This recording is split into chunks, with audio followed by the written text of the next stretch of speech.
In this video, I want to talk about how we can start to make sense of moving side to side with our lateral patterns. And so lateral, or in other words, our frontal plane movements, take place right here. We have our mills, we have all of our behind the back skills, and they all take place in this lateral plane. Both this front lateral plane and what I call this back lateral plane, which we have access to. Now, we also have our sagittal plane movements, or forwards and backwards, moving like this. And that also occupies a lot of our juggling skills. But in order to start dialing in moving side to side efficiently without knocking our knees and doing so in an efficient manner, we need to dial in some concepts. And so I'm going to give you some drills as well as some ideas to help you navigate this plane better. So firstly, as I always talk about and bring up when coaching students when they're first learning, we have to get well acquainted with moving side to side and learning how to navigate comfortably and confidently this lateral plane. So I'm going to share with you two movements that will help you do that. The first one is our outside cast, inside clean. Now there's different variations of this. This is the most regressed. The next variation would be to go overhead. Awesome if you want to start developing your ability to do mills. And then we also have an even more progressed version, which is overhead. Now what you'll notice as I start to move side to side is that depending on the movement, I tend to be a little wider. Now I do this because if we're narrow like this and we're moving side to side, your knees can get twisted up in some weird angles and you more or less have to rely on the rotation of your upper torso to move side to side, because whenever we're moving side to side, there is some degree of rotation that is required. And so when we open this stance up and we open our hips up, we can start to pivot a little easier, and this is going to help us naturally come to rotation, which is going to help make things a lot more smooth. And so I often teach people when utilizing this movement the basics of footwork. So let's say I'm about to move towards my left knee here and come into a rack position. I'm going to come just outside shoulder width. And what I'm going to try to do that will make this even easier is, instead of having my feet facing forwards, as I cast, I'm going to shift both of my feet towards the side. Now this is useful for a lot of different reasons that I'm not going to go into, especially when developing efficient mills. But primarily, this helps our knees track over our toes. And so if my feet are forwards, my knees aren't going to want to go this way. And because the momentum is taking me this way, I want to be able to create that congruency between my toe and naturally where my knee wants to go. Now this also really helps in preventing hitting your knees when moving side to side. One of the most common things you see, people come here, they bend their knees come forward into that lateral pathway, and they knock their knee and it fucking hurts. So to easily mitigate that, I do this. See how my back leg can be more or less straight, so that knee's not in the way, and then my front knee is moving to the side. This opens up a nice clean pathway for the bell to travel in. And so get used to that wide stance. What I do is, as I cast, as that weight is being lifted upwards, that's the easiest time to shift your feet. If the bell's on you or is already weighing you down with momentum because of gravity, it gets hard to then pivot. So utilize that weightlessness. Let's say this is neutral, feet facing forward, cast, pivot. Now I'm here. This is actually our next drill. Okay, cast, pivot. And as I come over to this side, naturally I can come up on that back toe. And then, useful tip I learned recently, instead of relying on this front side only, push into your back toe right here, to create a little bit of tension up this posterior side of your body. This will create a little more equilibrium as we generate momentum. That's in large part why I've been getting these repetitive strains in my lower back here, because I'm relying just on flexing this and trying to keep my pelvis neutral and neglecting the backside. So cool tip that I'm learning recently, especially for mills. So that's our first drill, okay? Rotate out. We don't have to shift to rotate this way, just kind of stay neutral. Maybe pivot this back foot now, cast, drop in. If you're going overhead, make sure you're fully rotating to the side before you go overhead, or else it gets awkward. A snatch in front of the body, your chest is lined up forwards, you're snatching right over that shoulder. And so I want to do the same thing when I go to the side. I want to cast, rotate, so that snatch portion looks just as it would as if I was standing that way. All right, the next drill for getting used to lateral patterns. Actually, before I jump into that, this pattern right here, incredibly useful for developing patterns like that, moving side to side. Utilizes the same concepts. We just then learn how to juggle.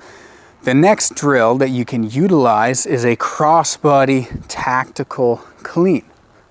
So I'm moving across my body. I am inserting. So as I come over to this side, I'm going to rotate my palm downwards so I create this nice window from the bottom. And then I can easily uppercut into it and come in. I don't need to come out here and then bring it in. As I cross the midline, I start to curl and then I insert. Midline, curl, insert. Not here, bring it in. This is really useful for developing that fluidity in terms of transitioning between sides, and a great strength and conditioning drill if you load this weight up and it transfers over to a lot of movements. You nail those two drills and you get comfortable with the footwork, going in front of the body, not going too far away from the body, and that's going to set you up beautifully for all of our lateral juggling skills. Now, in terms of integrating skills, here's what I would recommend starting off with. We can flip across the body relative to the hand the bell is in. So if the bell is in my right hand, this is cross body. I'm crossing the midline, going to that side. This is side body. So if I cast inside, I can flip towards the side, again relative to the hand the bell is in. So we can utilize that concept to create what eventually for this video will be a little flow to help you really integrate a fundamental pattern for lateral skills. First movement is going to be our crossbody simple to the same hand. Crossbody simple to the same hand. Now for this movement, I don't need to be as wide here. I could be, but sometimes what actually works better is now being a little bit more narrow. Seems contradicting, but that's how juggling goes. Sometimes you're wide, sometimes you're a little shorter. This stance is useful for more freestyle movements where we don't want to transition so long. We want to kind of stay short and be able to move because we don't need to rotate as much. So casting outside, coming across the body, instead of doing our simple like we would in front of us with our 4 fingers, I'm going to go palm up, use my thumb to push down. It just helps the arm stay in a more neutral position instead of having to do that. Keep this one close to you. It doesn't need to go out here. What I recommend is not flipping far enough that you have to rotate to then catch it, because then that creates problems for the knees going the other way. Trust me on that one. So let's say right outside the shoulder, or right outside the lat more so, right about here is where we want to flip. And that's going to really help later on translating in the movements, like going under the leg, behind the back. They all sit in the similar area right here. The next movement is going to be our side body reverse flip. So if I cast to the inside now, I can come out towards the side. Or if you know how to do your lateral swing, you come up and then you're also now oriented towards the side. So I can utilize either of those lateral patterns to execute my reverse flip here. Now, this is a more natural version, natural flip to use going outside. Because if I'm going out and then I need to push down, I'm coming up and then I need to push down. Instead of coming up and then utilizing my thumb to push over, there's a little more congruency. So either from a lateral swing or a inside cast, we can learn our side body reverse flip. The next skill is going to be our cross body switch. Cross body simple switch, simple indicating the type of rotation we are doing. And that looks like this. So now I can come a little closer, wider with my feet and begin to feel this spaciousness open up. Some movements in juggling, in particular freestyle, are tighter, closer, more skilled, a little quicker. Classical skills, as they're called, are usually wider. We want to get good at being able to move from wide skills to short skills. So this one represents more of a larger skill. I'm casting outside the start, going across my body, same flip right here, thumb down.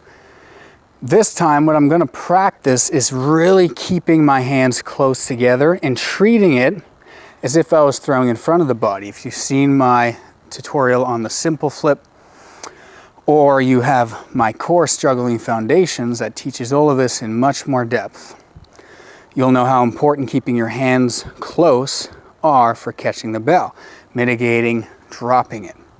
So as I go to the side, I'm nice and close. So when I flip it, my hand's right there to catch it. I don't have to find the handle comes into my hand. Big difference. Game changer if you understand it. So we have our cross body simple. You can start by doing one flip, bang, here, and then you can progress to 2. Trying to get a little bit of rotation in just so we can orientate side to side, and then you can go continuous like this. You'll see how I'm throwing about shoulder height or slightly above. My arm's almost fully extended but not fully extended. If you flip here, you're going to have enough momentum to recycle to build momentum to release to the other side, and then build and then build. If you get too short, you start losing momentum and it gets more difficult. Again, juggling is a game of efficient movement.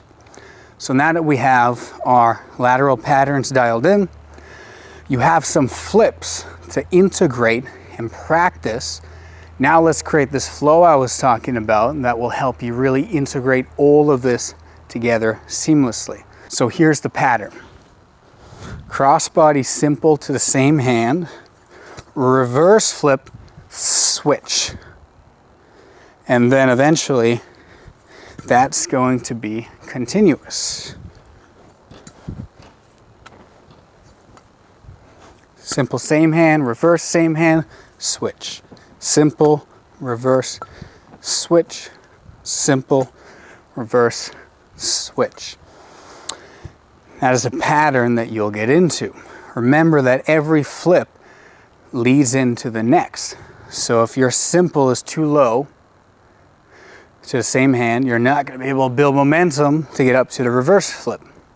And if your reverse flip is too low, well, you're not going to have enough momentum to drive up for that simple switch. So remember, everything builds off one another. Simple crossbody, reverse, switch.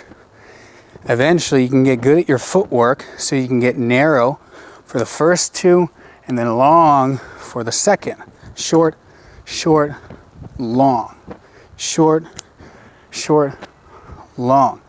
And as you get good at juggling and start developing those nuances, that will come easier. Being able to understand the language of how we're uniting our feet, our stance, with the flip that we're doing. So that is it for this video. Some tips, cues, and drills for learning how to integrate lateral patterns. First, you learn how to move 3D. You get comfortable with grooving those patterns so your body is confident. You then learn your basic flips. In this video, we covered the simple and the reverse flip in this flow. So you learn those in front of the body, and then you can start to mix and match all of those movements together. Once again, these are things I teach in much more depth inside of my course, Juggling Foundations, and there's a link below in the description of the YouTube video. And it's a great course for being able to not only learn these patterns, but learn how to go under the leg, behind the back. I get into how to throw mills. I get into a ton of flows to help you integrate more and really nail down those fundamentals, understanding a really good, well thought out and methodical approach to progressing your skills, which is important. You don't want to take on too much too soon. So go ahead and check out that link in that course if you want to just focus on the 3D movements, which aren't just for juggling. They help develop a lot of functional capabilities because we're moving side to side just like we would if we're swinging a bat or a golf club, and we learn how to load those patterns with these skills. The kettlebell is incredibly versatile. That is it for this video. I hope you've enjoyed. Subscribe, like, all of those fun things, and we'll see you in the next video.